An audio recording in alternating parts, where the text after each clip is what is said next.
အားလုံးပဲမင်္ဂလာပါပျော်ရွှင်ပွဲကောင်းသော2025ခုနှစ်ခရစ်စမတ်ဖြစ်ပါစေလို့လည်းဆုမွန်ကောင်းတောင်းအပ်ပါတယ်ရှင်လုကာခရစ်ဝင်အခန်းကြီး1အငယ်17မှာယနေ့တွင်ဒါဝိဒ်၏မြို့၌သခင်ခရစ်တော်ဒီဟုသောကယ်တင်သောအရှင်သည်တင်တို့အဖို့အလိုငါဖွားမြင်ခြင်းကိုခံတော်မူပြီဒီနေ့အတူတကွစဉ်းစားဖို့ရန်အတွက်ခွန်အားယူဖို့ရန်အတွက်ယူဆောင်ခဲ့တဲ့အကြောင်းအရာကတော့သူတို့ဘာကြောင့်ယေရှုကိုဖူးတွေ့ခွင့်ရတယ်လေဖျားသခင်စေလွတ်တော်ကောင်းကင်တမန်ကလူအပေါင်းတို့အားဘာပြောတယ်လဲဆိုတော့ကြောက်ရွံ့ခြင်းမရှိကြနဲ့ဝမ်းမြောက်ဝမ်းသာရှိကြပါလို့ဆိုထားခဲ့ပါတယ်။ဘာကြောင့်လဲလောကလူသားများဝမ်းမြောက်ဝမ်းသာဖို့ရအတွက်ကဘာမြေကြီးကိုဖျားရှင်ကြွလာခြင်းကြောင့်ဖြစ်ပါတယ်စိတ်နှလုံးသားထဲမှာဖျားရှင်ကိန်းဝတ်ဖို့ရအတွက်ကျမတို့နေရာပြင်ထားစေခြင်းတဲ့အတွက်ကြောင့်လည်းဖြစ်ပါတယ်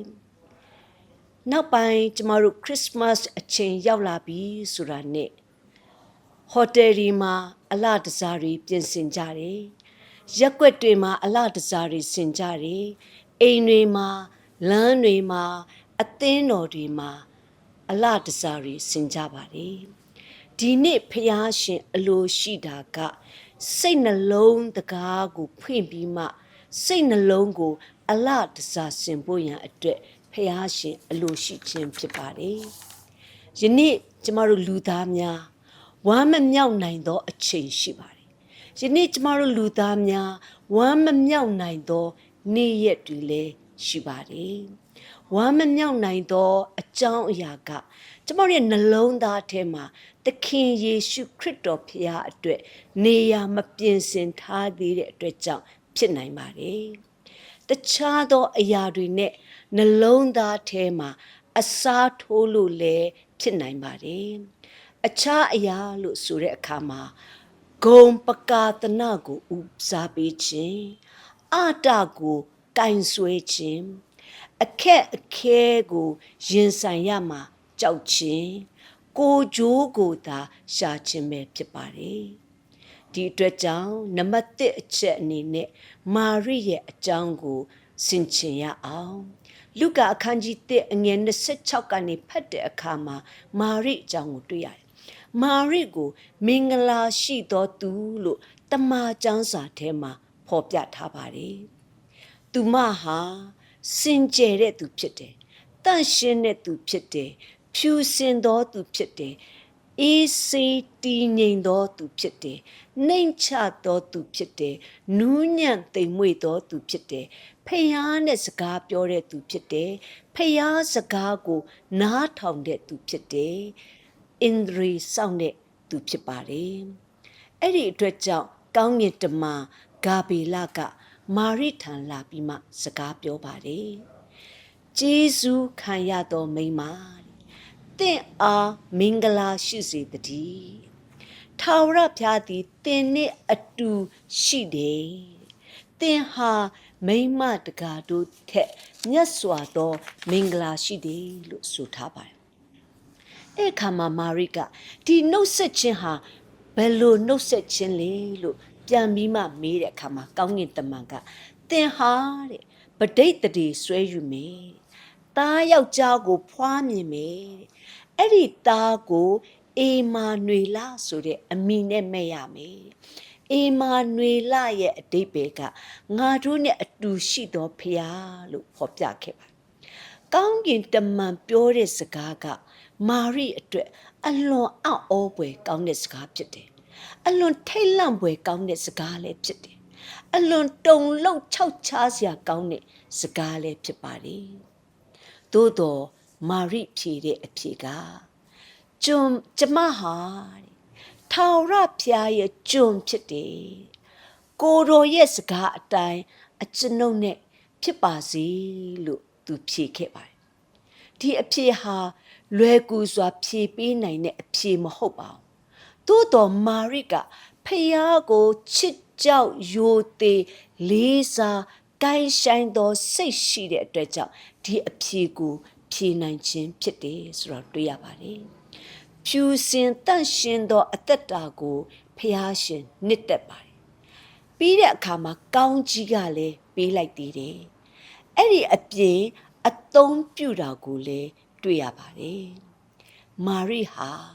ဖျားရဲ့အလိုကိုဝန်ခံတဲ့သူဖြစ်တယ်အဲ့ဒီအတွက်ကြောင့်ယေရှုဖွားမြင်တဲ့အခါမှာဥစွာကြိုဆိုရတယ်မြင်တွေ့ခွင့်ရတယ်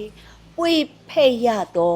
မိခင်ဖြစ်ခဲ့ရတယ်ဆိုတာကိုကျွန်တော်ပြန်ပြီးမှတွေ့ရပါတယ်နှစ်တစ်ချက်အနေနဲ့ယောသပ်ပဲဖြစ်ပါတယ်ယောသပ်ဟာဒါဝိဒ်အမျိုးအနွယ်ဖြစ်တယ်သူ့ရဲ့အလုပ်ကလက်သမားအလုပ်ဖြစ်တယ်ခွန်အားဗလရှိတဲ့သူဖြစ်တယ်သစ္စာရှိတယ်ရိုးသားတယ်ဖြောင့်မတ်တယ်ပညတ်ထားတဲ့အတိုင်းပဲလိုက်လျှောက်တဲ့သူဖြစ်ပါတယ်အဲ့ဒီအပြင်သူဟာမာရိနဲ့စိတ်ဆက်ထားတဲ့သူဖြစ်တယ်သို့တော်တနေ့မှာမာရိပဋိသန္ဓေဆွဲယူပြီးဆိုတဲ့တည်င်းကိုယောသပ်ကြားတဲ့အခါအင်မတန်မှပင်လန့်ဖြန့်သွားတယ်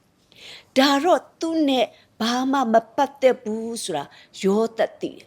အဲ့ဒီအတွက်ကြောင့်မာရိကိုစွန့်ခွာဖို့သူအမျိုးမျိုးစဉ်းစားတယ်သို့တော်လည်းမရပါဘူးဘာကြောင့်လဲဒီအရာတွေအားလုံးအတွက်ဖယားသခင်ကနေရာချထားပြီးသားဖြစ်တယ်ဖယားသခင်ကအကုန်လုံးအတွက်အစီအစဉ်တွေဆွဲထားပြီးသားဖြစ်တယ်ရည်ရွယ်ချက်တွေလည်းထားရှိပြီးသားဖြစ်တယ်ဖယားသခင်ကစစ်မှန်သောနှလုံးသားကိုအလိုရှိခြင်းပဲဖြစ်ပါတယ်ကောင်းကင်တမန်ရဲ့စကားအားဖြင့်ယောသပ်ဟာဖယားရဲ့စကားကိုနားထောင်ပြီးမာရိကိုကောင်းစွာထိမ့်သိမ်းပြုစုခဲ့ပါတယ်အဲ့ဒီအတွက်ကြောင့်ယေရှုမွေးဖွားဖို့ဖယားသခင်ယောသပ်ကိုအသုံးပြုခဲ့တယ်ယေရှုမွေးဖွားဖို့ဖယားသခင်ကအသုံးပြုတဲ့အပြင်ယေရှုကိုအနီးကပ်ဖူးမြင်ဖို့ရန်အတွက်ဖယားရှင်ကယောသပ်ကိုအသုံးပြုခဲ့တယ်ဆိုတော့တွေ့ရပါတယ်သုံးတစ်ချက်အနေနဲ့တိုးထိန်များဖြစ်ပါတယ်တမန်ကျမ်းစာထဲမှာတိုးထိန်တွေဟာအလွန်ပင်ဆင်းရဲသောသူများဖြစ်ပါတယ်သခင်ရဲ့တိုးတွေကိုထိန်းချောင်းရသောသူများဖြစ်ပါတယ်အထူးသဖြင့်တိုးတွေကိုကြည့်တဲ့အခါမှာအသိဉာဏ်ပညာအလွန်နည်းပါပါတယ်အဲ့ဒီအတွက်ကြောင့်တိုးထိန်တွေဟာသူတို့ရဲ့တိုးတွေကိုတေးသေးချာချာထိန်းချောင်းရပါတယ်တတိကြီးစွာနဲ့စောင့်ကြည့်ရပါတယ်ဂရုတစိုက်ရှိရပါတယ်ဝရိယထားပြီးမှစောင့်ရှောက်ရပါတယ်နောက်ပြီးမှဒီတိုးထိန်တွေကအလုတ်ကိုစူးစမ်းတာကိုလည်းတွေ့ရတယ်တာဝန်သိတဲ့သူလည်းဖြစ်တယ်ဆိုတော့တွေ့ရတယ်ပေါ့ဆဆအလုတ်ကိုမလုပ်ဘူးဆိုတော့တွေ့ရတယ်အလုတ်အပေါ်မှာအာယုံစိုက်တယ်ဆိုတော့လည်းတွေ့ရပါတယ်ကောင်းကင်တမန်ကသူတို့ထံမှာသတင်းပို့တဲ့အခါမှာဘုံတော်ထွန်းတောက်သဖြင့်လို့ဖော်ပြထားတယ်အဲ့လိုဘုံတော်ထွန်းတောက်တဲ့အခါမှာတဲ့တိုးထိန်တွေကအလွန်လန့်သွားတယ်တဲ့ပြီးတဲ့အခါမှာအလွန်ကြောက်ရွံ့နေသို့တော်လေအလင်းထဲမှစကားတန်ကိုတိုးထိန်တွေကကြားပါတယ်ကြားတဲ့အခါမှာမဆိုင်မတွပဲနဲ့ချစ်ချင်းထသွားတယ်ဒီအတွက်ကြောင့်ဒီတိုးထိန်တွေကလည်းကယ်တင်ရှင်ကိုဖူးတွေ့ရတယ်ဆိုတော့တွေ့ရပါတယ်သူတို့ယေရှုကိုဖူးတွေ့ရခြင်းသည်ဘာကြောင့်လဲယနေ့ကျမတို့လည်းယေရှုနဲ့ဖူးတွေ့ဖို့မာရိကဲ့သို့တော်၎င်းယောသပ်ကဲ့သို့တော်၎င်းတိုးထိန်ကဲ့သို့ကျမတို့ရဲ့စိတ်နှလုံးကိုပြင်ဆင်ကြပါစို့အားလုံးအပေါ်မှာဖယားရှင်ကောင်းကြီးသွန်လောင်းချပေးပါစေအာမင်